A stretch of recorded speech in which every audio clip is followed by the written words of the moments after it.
Bienvenidos al 13º vídeo de Esto no es un curso de PowerPoint y tu clase no es una charla TED. En este vamos a hablar de la técnica más fundamental para evitar los nervios y la ansiedad a la hora de dar clase, que es la preparación. Y sobre dar charlas y preparación, Sigmund Freud tenía algo que decir. Also gestern hielt ich meinen Vortrag, sprach ziemlich gut trotz mangelnder Vorbereitung und ganz ohne Stockung. Was ich dem Kokain zuschreibe, das ich vorher genommen. Bien, para quien no entienda alemán, esto es algo que escribió en su correspondencia privada y Freud le decía a esta persona: ayer di mi conferencia, a pesar de la falta de preparación, hablé bastante bien y sin ninguna vacilación, lo que atribuyo a la cocaína que había tomado antes. Vale. No tenemos que ser duros con Freud, ¿vale? En su época la cocaína era como los caramelos Ricola, pero mi recomendación encarecida es que no se os ocurra hacer eso para ir a dar una clase, ¿vale? O sea, no sois un psicoanalista austriaco, no hagáis eso, ¿vale? Las clases hay que llevarlas preparadas y no recurrir a ningún tipo de sustancia dopante que os sirva para engañaros a vosotros mismos de que estáis haciendo la clase FETEL. Bien, ya mencioné la preparación de las clases en la sección anterior.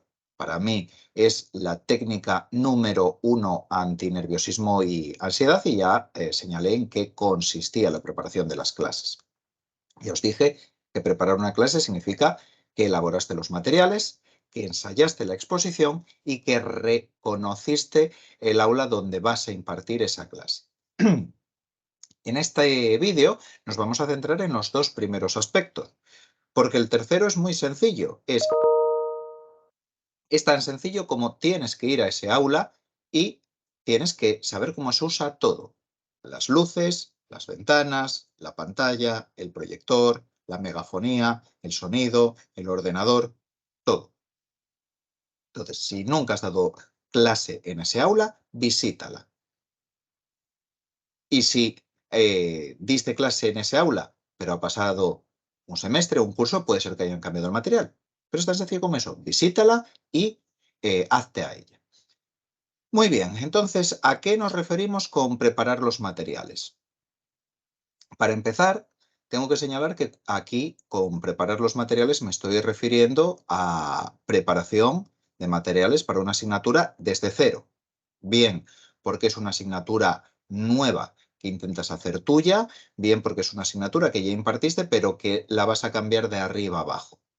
La mera actualización de materiales de un curso para otro o un pequeño barniz, un remozado a materiales ajenos que te han proporcionado y que vas a utilizar para dar la asignatura es bastante más sencillo. Bien, pudiera ser que alguna de las personas que habéis asistido al seminario o que estáis viendo este vídeo impartáis una asignatura que tiene un libro de referencia. Eso no significa que no tengas que elaborar materiales. O sea, lo que sería absurdo es que fueras con el libro a clase, tus estudiantes fueran con el libro a clase y preguntases en qué página nos quedamos la semana pasada. O sea, eso es imposible, inconcebible. Incluso aunque tuvieras el libro, elaborarías materiales. Y sí, ya sé que al final vamos a acabar tirando a hacer slide documents porque nos sirven para dar clase y a ellos y a ellas les sirven para estudiar. Pero, insisto, por favor, en la medida de lo posible, id mentalizándoos para proporcionar unas notas y que las transparencias no estén abarrotadas de texto como estas que os estoy mostrando, ¿vale? Bien, sea como fuere, estéis preparando unas notas de clase y unas transparencias más sencillas o un slide document, la cuestión es que para preparar esos materiales primero hay que analizar los posibles contenidos y tenéis que conocer el contexto del grupo al que vais a dar clase, ¿de acuerdo? No quiere esto decir que haya que adaptarlo todo cada vez en función de cómo nos viene en este año, pero sí que digamos que un grupo de alumnos de primero no tienen la misma situación que alumnos de tercero o cuarto.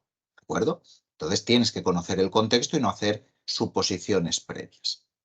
Para conocer el contexto, pues una cosa que puedes hacer es hablar con compañeros y compañeras del departamento que tengan cierta experiencia dando en ese nivel, ¿de acuerdo? No necesariamente esa asignatura, pero sí a ese nivel. Una vez que ya sabes cuáles son todos los posibles contenidos y conoces el contexto del grupo, puesto que tienes que adaptar los contenidos a su contexto, recuerda lo que hablamos en la sección de errores de la desadaptación de impedancias, lo que tendrías que hacer es seleccionar los contenidos esenciales, que son, por un lado, los que necesitan conocer, tienen que conocerlos, manejarlos y ser capaces de aplicarlos, y luego los que deberían conocer. Los que deberían conocer, pues serían aquellas cuestiones que quizás no vayan a poner en práctica, quizás no vayan a aplicar en ninguna tarea, pero consideras que es pertinente que sepan de su existencia. Si recuerdas el vídeo dedicado a las clases magistrales y el cuestionario que se pasó a los estudiantes, un aspecto positivo que señalaban de las clases presenciales, perdón, de las clases magistrales, era el hecho de que se les enseñaran cosas que no iban a utilizar, pero que era importante que supieran de su existencia, ¿vale?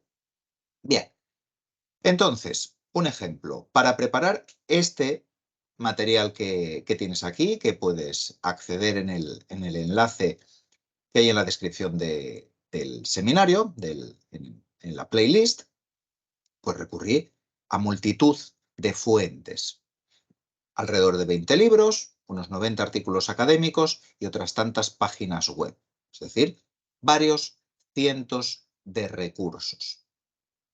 Y cribando todos esos recursos, seleccioné lo que a mí me parecía que era esencial, lo que teníais que ser capaces de aplicar y lo que estaría bien que supierais que existe. Por ejemplo, está bien que sepáis que existe captura de clases magistrales, aunque no os vayáis a plantear en ningún modo a corto plazo grabar vuestras clases, pero tenéis que saber que existe, que no es una cosa rara y que es tremendamente habitual. Bien, por supuesto, preparar materiales lleva tiempo, ¿de acuerdo? Y me da igual que seáis expertos y expertas en la materia. Lleva tiempo preparar los materiales. ¿Por qué? Porque si os acordáis de la sección en la que hablábamos de la clase magistral, decía que la clase magistral sigue siendo muy útil como una forma de sintetizar en un todo coherente multitud de fuentes variopintas. Entonces, el esfuerzo que tienes que hacer para sintetizar esos materiales, organizarlos de manera coherente y engranarlos para que la narrativa que les proporciones a los estudiantes tenga sentido y facilite su comprensión y posterior aprendizaje, pues eso requiere tiempo y esfuerzo. En la literatura encontraréis seguramente gente que se atreve a decir horas. Cualquier número de horas que os digan va a ser un número mágico. Si os dicen que son 5 horas por cada hora de clase que tenéis que dar, es un número mágico. Si os dicen que son 30 minutos, si os dicen que es 5, 10, 15, 25, da igual, es mágico en el sentido de que a veces no os van a llegar ese número para preparar los materiales y habrá veces que os sobrará. Entonces, dependes mucho y normalmente pienses el tiempo que pienses que te va a llevar más. Os pediría que en el caso de que os enfrentéis a una asignatura nueva, nunca la habéis impartido, la tenéis que preparar desde cero y vais a prepararla a conciencia, ¿de acuerdo? No es por salir del paso, vais a poner toda la carne en el asador, haceros a la idea de que probablemente no sería extraño que os mováis en un orden de magnitud superior a la duración de esa asignatura. Por ejemplo, este seminario, que es un seminario de 2 días, en el que tenemos 5 horas, aunque ya si vais sumando las duraciones de estos vídeos veréis que cuando me pongo a explicar el material me voy muy por encima de esas 5 horas, pues le dediqué unos 5 días a estructurar los contenidos. Para ello utilicé varios moodboards en Milanote y luego otros 13 días para elaborar las transparencias. Cuando digo elaboro las transparencias me refiero no solo a las transparencias, sino todos los materiales asociados con ellas, todo el multimedia, las imágenes, los vídeos, sonidos, etc. No contabilicé las horas, fallo mío, hubiera sido interesante para este curso. Hubo días que pude dedicar 2, otros 3, algunos hasta 5, pero bueno, fueron 18 días en los que, digamos, una de mis tareas principales todos esos días fue preparar estos materiales para un seminario de 5 horas, ¿de acuerdo? Entonces, lleva tiempo. Hacer las cosas a conciencia lleva tiempo. Bien. Por lo que respecta a preparación de materiales, tenéis aquí una serie de lecturas. Veréis que aparecen los sospechosos habituales, Giving a Lecture, What is the Use of Lectures y Charting Your Course, que ya apareció varias veces. Y aparecen nuevos otros 2 libros. Designing Learning from Module Outline to Effective Teaching y Dynamic Lecturing. El primero, el libro entero, es muy recomendable para la preparación de materiales. En Giving a Lecture es el capítulo 2. Si habéis estado prestando atención a los vídeos, veréis que muy probablemente solo ese libro os dé una perspectiva muy buena de todo lo que vais a necesitar para dar clases magistrales. El capítulo 10 de Dynamic Lecturing, no veo el número del capítulo, es la parte 5ª del libro, Preparation for the Use of Lectures, y en Charting Your Course os recomiendo 2 capítulos. El 1 analiza las condiciones de tu situación docente y el 6, planificación detallada de una asignatura. Entonces, aquí tenéis material más que suficiente para saber cómo seleccionar, estructurar y organizar los contenidos a la hora de preparar los materiales para una clase universitaria. Pero ese era solo el primer punto. El segundo punto era preparar la exposición. ¿Por qué? Porque quedarse solo con la preparación de los materiales no es preparar la clase. De hecho, pueden pasar muchas cosas desagradables si solo has preparado los materiales y no has preparado la exposición. Pensadlo de una manera muy sencilla. Si a ti te piden que sustituyas a alguien de tu departamento en una asignatura y te dan todas las transparencias, no creo que se te ocurra ir a dar la clase sin haber hecho nada con esas transparencias solo porque las tienes. Bien, aquí estoy asumiendo que esa clase no la habéis dado nunca. Es la primera vez. Esto es independiente de que los materiales los hayáis elaborado o sean de otra persona, ¿de acuerdo? Si los materiales son de otra persona, lo que tenéis que hacer es apropiarlos. Tenéis que interiorizarlos, hacerlos vuestros, y eso es preparando la exposición. Si la asignatura ya la habéis impartido, pues el esfuerzo necesario para prepararla es muy inferior. Cuando hay gente que dice, no, es que yo una clase la preparo en 5 minutos. Bueno, pues será porque lleva dando la misma asignatura de la misma manera mucho tiempo. Entonces, si ya esa asignatura ya la diste, los materiales no los has cambiado, no los has actualizado, y esa clase ya la has dado varias veces, pues sí, probablemente con que le dediques 15 minutos a una clase de 1 hora seguramente puedas refrescar la memoria. Bien, también estoy asumiendo aquí una cosa importante, y es que es una clase con transparencias. Para aquellas personas que no estéis trabajando con transparencias, que hagáis presentaciones, clases desnudas, simplemente usando la pizarra, lo que deberíais hacer es, cuando aquí menciono transparencias, recurrir a vuestras notas de clase. Para la gente que hace clases desnudas, las notas de clase son cruciales. Bien, entonces, insisto, la preparación de la clase no termina cuando has cerrado el PowerPoint. Lo siento mucho, pero eso no termina ahí. De hecho, estos vídeos que estás viendo, los estás viendo porque este es mi segundo ensayo general de este seminario. Y me parece razonable aprovecharlo y generar un subproducto que puede ser útil para otra gente, como es la grabación. Un problema de los slide humans, que ya se mencionó, es que te pueden dar una falsa seguridad. Como todo el texto está en la transparencia, no me tengo que preocupar, está todo ahí. En caso de que algo se me olvide, lo miro. ¿Qué sucede? Que si crees que de esa manera estás seguro o segura, no practicas, no ensayas la exposición, tarde o temprano vas a acabar leyendo un PowerPoint en clase y va a ser una situación muy embarazosa. Y a pesar de que creas que no es común, sigue sucediendo, como quedó a las claras en el cuestionario que pasa a los estudiantes. Lo señalaron. Hay gente que viene y te lee un PowerPoint, ¿vale? Este es un tuit, no sé exactamente cuándo me llegó, pero en muchos sitios esta es la sensación que tienen a veces nuestros y nuestras estudiantes, que madrugan para ir a un sitio físico a ver a alguien que les lee un PowerPoint atrasado además. Entonces, no queremos ser ese tipo de docentes, ¿de acuerdo?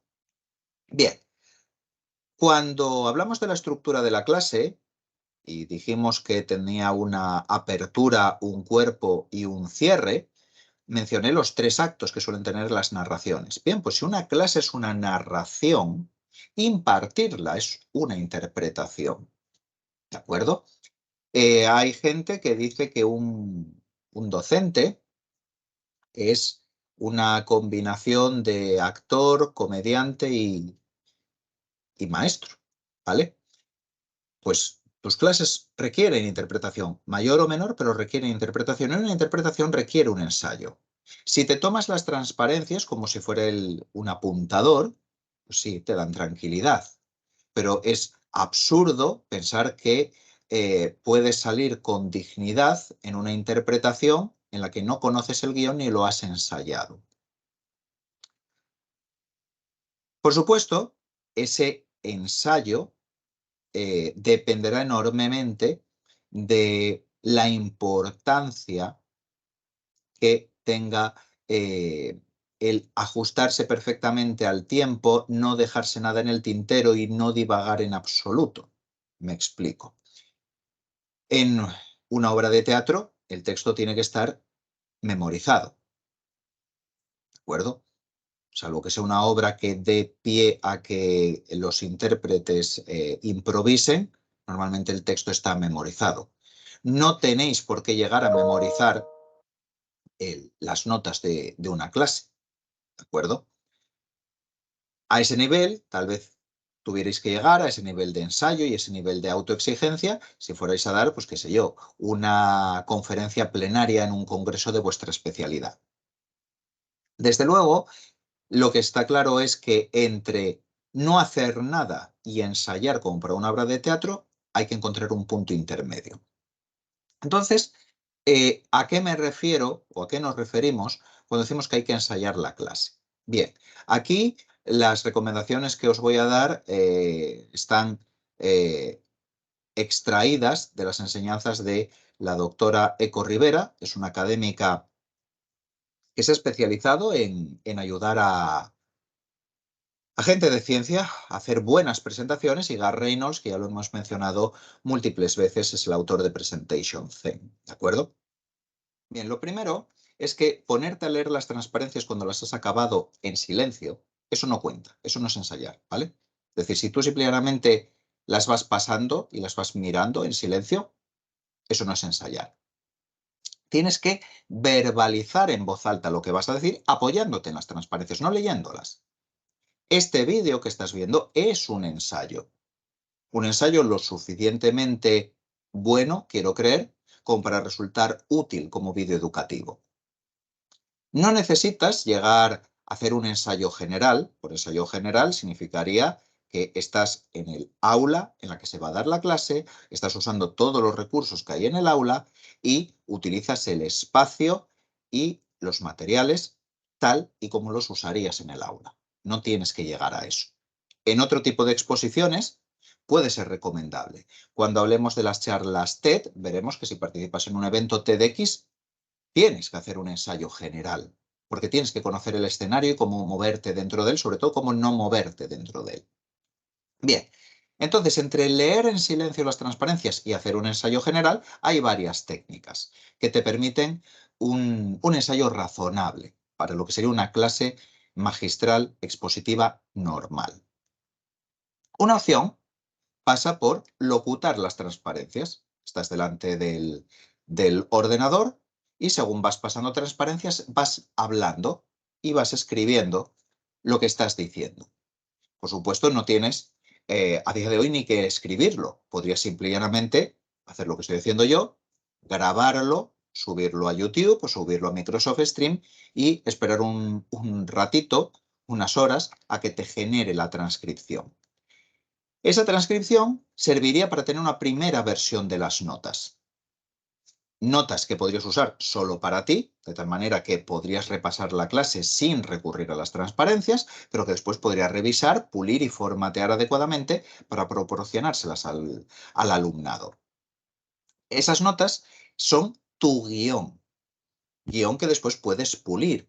Puedes pulir pues, introduciendo humor, introduciendo ejemplos, refinando las explicaciones o refinando el modo en que lo ilustras, ¿de acuerdo? El objetivo no es que lo memorices, el objetivo es que a base de practicar, de algún modo interiorices los puntos principales que tienes que tocar y garantizar que no te vas a salir por la tangente y vas a empezar a divagar.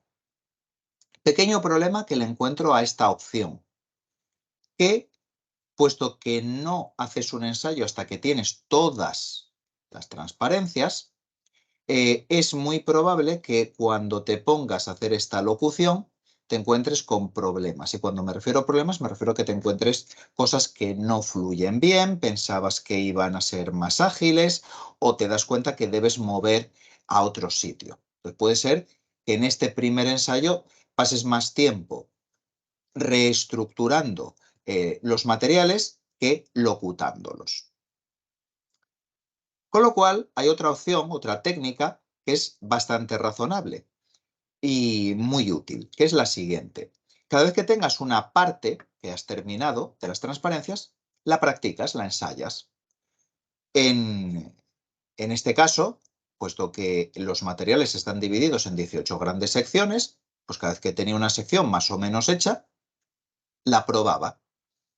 Entonces, vas pasando las transparencias, vas hablando, te das cuenta de los problemas que hay y los vas arreglando. Una ventaja de esto es que para cuando terminaste las transparencias, has acumulado bastante tiempo de uso, ¿de acuerdo? Y además, cuando terminas las transparencias, en términos generales, fluyen bien, son ágiles y todo está en su sitio. Te has dado cuenta de qué es lo que funciona y lo que no funciona. Por supuesto, en una clase, si la divides en bloques de 15 o 20 minutos, pues la idea sería que ensayes cada uno de esos bloques, ¿de acuerdo? Y además, como son bloques cortos, pues estos ensayos van a ser relativamente breves. Una vez que revisaste todas las transparencias, comprobaste que la narración fluye bien y lo has locutado todo al menos una vez, deberías hacer un ensayo completo. Fijaros que digo ensayo completo, no ensayo general. Ensayo general sería en el aula. Idealmente 2. Os dije que este es mi segundo ensayo general. Ese ensayo completo sirve para corregir problemas menores, mejorar las notas y sobre todo controlar el tiempo. Gracias al primer ensayo completo y a este segundo, pues me he dado cuenta de que el material esencial que preparé pues se va mucho más allá de las 5 horas asignadas al seminario y yo quería introducir actividades. Entonces, una razón crucial para grabar estos vídeos también es que hay materiales que se van a quedar fuera del seminario que se va a impartir presencialmente, ¿vale? Entonces, controlar el tiempo es crucial. ¿Cómo se hace ese ensayo completo? Bueno, pues yo, por ejemplo, ese ensayo lo hago en el salón de mi casa, conecto el portátil a la tele del salón, ¿sí? Puedo moverme con libertad y seguir viendo de una manera razonable las transparencias en caso de que tenga que echarles un ojo, uso el pasador de transparencias y si lo haces, por ejemplo, en el salón de tu casa, aunque no haya nadie en el sofá, puedes dirigirte al sofá, porque así te fuerzas a no estar mirando a la pantalla. ¿De acuerdo? Bien, si en ese ensayo excedieras el tiempo, pues hay que corregirlo. Y la corrección tiene que ser siempre eliminando contenidos. Nunca esperando que vais a poder hablar como el hombre de los Micro Machines y que vais a poder hablar más rápido, porque eso es embuchar de contenidos a los estudiantes y ya dijimos que eso es un error. En el caso de este seminario, lo que pensé es que era mejor plantearlo como un buffet a quienes ibais a venir y que seleccionarais los contenidos que queríais que se impartieran allí presencialmente. Y todos los materiales, porque no puedo saber cuáles son los que vais a decidir dejar fuera y cuáles son los que queréis conservar, grabarlos en vídeo. ¿Cómo? Pues aprovechando este segundo ensayo. Bien. Insisto, la idea de estos ensayos no es que memorices el contenido de las notas, no es que memorices cada palabra, cada chiste, cada gesto, cada cosa que vas a hacer. Es que tengas claro qué es lo que vas a decir, qué ejemplos vas a utilizar, qué ejercicios vas a resolver y asegurarte de que cuentas todo lo que hay que contar y sobre todo que no divagamos. Recordad que en la sección de errores hablamos que divagar, irse por las ramas, es un error grave. Lo habíamos metido en elocución, pero no solo es un problema de elocución, es un problema de que haces perder el tiempo a tus estudiantes. Bien, y de este vídeo, de la serie Fama de los años 80, es de donde salió aquí es donde vais a empezar a pagar con sudor, ¿vale? Entonces, si no os convenzo yo, a ver si os convencen la buena gente de Fama de que tenéis que practicar, practicar, practicar, practicar. You've got big dreams. You want fame. Well, fame costs. And right here is where you start paying in sweat. I want to see sweat. And the better you are, the more sweat I'm going to demand. So if you never had to fight for anything in your life, put your gloves on and get ready for round one. Muy bien. Y eso es todo por esta parte. Nos vemos en el siguiente vídeo.